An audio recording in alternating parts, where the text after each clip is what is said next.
प्यारे बच्चों, कैसे आप सभी। आज फिर से हम लोग द्विघात समीकरण के कुछ महत्वपूर्ण ऑब्जेक्टिव क्वेश्चनों का अध्ययन करेंगे। हम लोग पिछले क्लास में द्विघात समीकरण के कुछ महत्वपूर्ण ऑब्जेक्टिव क्वेश्चन देख चुके हैं। आज उससे आगे देखेंगे। देखिए, अगला नंबर क्वेश्चन है, द्विघात समीकरण x square plus 4x plus B बराबर 0 का विवेचक क्या है। द्विघात समीकरण x square plus 4x plus B बराबर 0 का विवेचक क्या है। जब इस टाइप का क्वेश्चन है और समीकरण का विवेचक बोला जाए तो हम लोग पिछले बैच में भी बोले थे, जो कहीं भी किसी भी क्वेश्चन में द्विघात समीकरण का विवेचक अगर बोला जाए तब विवेचक कहने का मतलब उसी का दूसरा नाम है विविक्तर, और उसी को कहा जाता है डिस्क्रिमिनांट। तब विविक्तर बोले या विवेचक बोले या डिस्क्रिमिनांट बोले, डिस्क्रिमिनांट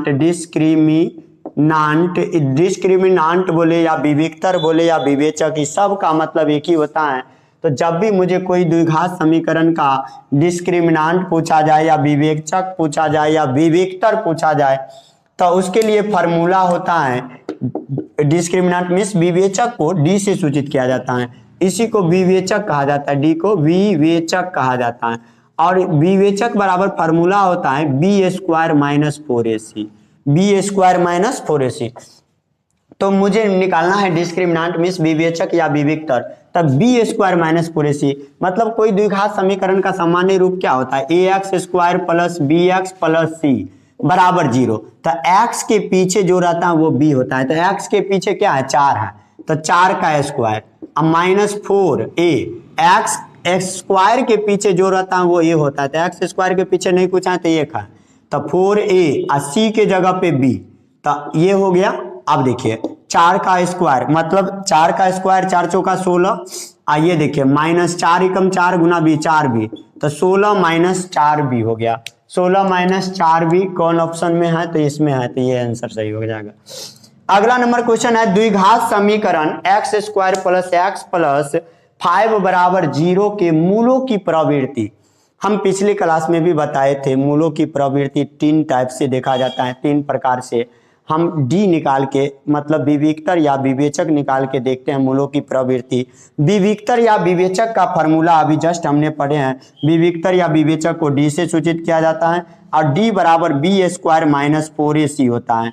अब यहाँ से विविक्तर या विवेचक ज्ञात करना है, तो इसमें अगर डी का मान धनात्मक आया, डी का मान धनात्मक कहने का मतलब 0 से बड़ा कोई संख्या आया, तो अगर डी का मान 0 से बड़ा कोई संख्या आया है तो कहने का मतलब द्विघात समीकरण का मूल वास्तविक और भिन्न होगा। पिछले वीडियो में भी बताए थे, अगर d का मान 0 के बराबर आ गया तो द्विघात समीकरण का मूल वास्तविक और समान आएगा। इसमें d ग्रेटर देन 0 में वास्तविक और भिन्न होगा, वास्तविक और भिन्न, वास्तविक एवं भिन्न। मूल क्या होगा, तो वास्तविक एवं भिन्न। अगर d 0 के बराबर हो गया तो मूल वास्तविक एवं समान होगा। अच्छा, d अगर 0 से छोटा हो गया, d मतलब बी स्क्वायर माइनस 4ac का मान अगर 0 से छोटा हो गया तो उस कंडीशन में मूल अवास्तविक और भिन्न हो जाता है। अवास्तविक एवं भिन्न हो जाता है, अवास्तविक एवं भिन्न हो जाता है। कहने का मतलब अगर d 0 के बराबर है तो द्विघात समीकरण का मूल वास्तविक और समान होगा। अगर d 0 से बड़ा है तो द्विघात समीकरण का मूल वास्तविक और भिन्न होगा। अगर d 0 से छोटा है तो अवास्तविक हो जाएगा मूल, अवास्तविक मतलब काल्पनिक संख्या कुछ आ जाएगा और भिन्न होगा, अलग अलग होगा। तो हमें बोला जा रहा है द्विघात समीकरण x square plus x plus 5 के मूलों की प्रवृत्ति ज्ञात करें।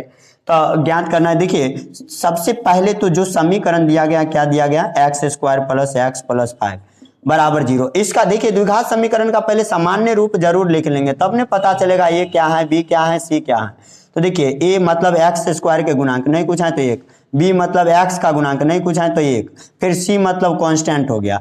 अब देखिए हम डिस्क्रिमिनांट डी निकालते हैं, डिस्क्रिमिनांट मींस डी, डिस्क्रिमिनांट को ही बोला जाता है विविक्तर या विवेचक। तब विविक्तर या विवेचक बराबर होता है, विविक्तर या विवेचक को डी से सूचित किया जाता है और डी बराबर होता है B square minus 4ac, B square minus 4ac। तो बी के जगह पे 1 का स्क्वायर यहाँ पे हम लिख देते हैं, सिंस ए बराबर एक्स के गुणांक जो है वो ए होगा 1, b बराबर एक्स स्क्वायर के गुणांक जो है वो a होगा, सॉरी, और x के गुणांक जो है वो b, तो b बराबर 1, और कांस्टेंट टर्म जो है वो c होगा, तो कांस्टेंट टर्म जो कांस्टेंट है वो c हो जाएगा। अब देखिए B square minus 4a, a की जगह पे 1 और c की जगह पे 5, मतलब एक का स्क्वायर, किसी संख्या का पावर जितना रहता है उस संख्या को उतना बार गुना। अच्छा, एक के पावर 2 है तो एक को 2 बार गुना करेंगे, एक के पावर कुछ रहेगा, एक को कितनों बार गुना करेंगे, एक ही आएगा, इसीलिए एक का स्क्वायर एक ही होगा। 4 एकम 4, 4 पंचे 20, तो 20 कर दिए। अच्छा, एक में से 20 जाएगा तो माइनस में 19 है। अभी जस्ट हम थोड़ा देर पहले बताए हैं, अगर d का मान 0 से बड़ा आता है तो वास्तविक और भिन्न मूल होगा, अगर d का मान 0 के बराबर आता है तो वास्तविक और समान मूल होगा। लेकिन अगर d का मान 0 से छोटा आ गया, देखिए -19 मतलब ये 0 से छोटा है, तो जब ये d का मान 0 से छोटा आ गया तो भिन्न होगा, मूल होगा अवास्तविक एवं भिन्न। तो मूल क्या, सिंस d क्या आ गया, d आ गया लेस देन 0। माइनस में जब ये कोई संख्या आ रहा है तो वो 0 से छोटा है, और जब ये d 0 से छोटा आया तो उसका मूल हो जाएगा अवास्तविक और भिन्न। तो अवास्तविक किधर है, और भिन्न, अवास्तविक डायरेक्ट हम अवास्तविक कर देते हैं, ऑप्शन यही है तो यही मारेंगे, अवास्तविक हो जाएगा। वास्तविक और समान, वास्तविक और असमान, तो असमान मतलब भिन्न, और अवास्तविक एवं भिन्न होना चाहिए, लेकिन नहीं है, कोई दिक्कत नहीं। अगला क्वेश्चन देखा जाए, चलिए हम लोग अगला क्वेश्चन देख रहे हैं, ध्यान दीजिए। यदि समीकरण 2x square plus px minus 3 बराबर 0 का एक मूल -3 हो तो p का मान ज्ञात कीजिए। अब ये जो द्विघात समीकरण है, इस द्विघात समीकरण का कहा गया है, जैसे देखिए 2x square plus px minus 3 बराबर 0, ये एक द्विघात समीकरण है, और इस द्विघात समीकरण का एक मूल मतलब एक शून्यक दिया गया -3, तब बोला जा रहा है p का मान ज्ञात कीजिए। अच्छा, कोई भी समीकरण का अगर शून्यक दिया हुआ है, इसका मतलब वो शून्यक को उस समीकरण में रखेंगे ना तो वह 0 के बराबर हो जाएगा। तो जो शून्यक है वो शून्यक को इसमें रखेंगे तो ये 0 के बराबर हो जाएगा। तो आप इसका एक शून्यक अल्फा है, अल्फा दिया हुआ है, सिंस अल्फा दिया हुआ है -3, तो हम क्या कर रहे हैं, जहां जहां x है ना वहां वहां -3 रखते हैं, क्योंकि शून्यक मतलब x का मान, कोई भी द्विघात बहुपद या समीकरण का शून्यक दिया गया है, इसका मतलब x का मान दिया गया है, और x के जगह पे हम -3 दे देते हैं, तो जहां जहां x है वहां वहां -3 दे देते हैं, p इंटू -3, और -3 बराबर 0। यहाँ 2 गुने -3 का स्क्वायर, -3 के पावर 2 मतलब -3 का 2 बार गुना, किसी संख्या के पावर जितना रहता है उस संख्या का उतना बार गुना, -3 गुना -3, ये प्लस माइनस माइनस 3 गुना p 3p, और ये -3 बराबर 0। यहाँ देखिए माइनस और माइनस प्लस, 3 तिया 9 और 9 दूनी 18, और ये -3 यहाँ लिख देते हैं पहले, आप -3p रहने देते हैं बराबर 0। 18 में से 3 गया तब 15, या 15 -3p बराबर 0, या 3p -3p को इधर रहने देते हैं और 15 को उधर भेज देते हैं, 15 इधर जोड़ में उधर गया घटाव में, तो -15 माइनस माइनस प्लस, और 3 पचे 15, तो देयरफॉर p बराबर हो गया 5, p का मान 5 आया। हम देख रहे हैं p का मान 5 बी नंबर ऑप्शन में है। कहने का मतलब एक द्विघात समीकरण दिया हुआ था और उस द्विघात समीकरण का एक मूल -3 दिया हुआ था, एक मूल -3 दिया हुआ था, तब बोला जा रहा था जो इसका p का मान ज्ञात कीजिए, इस द्विघात समीकरण के p का मान ज्ञात कीजिए।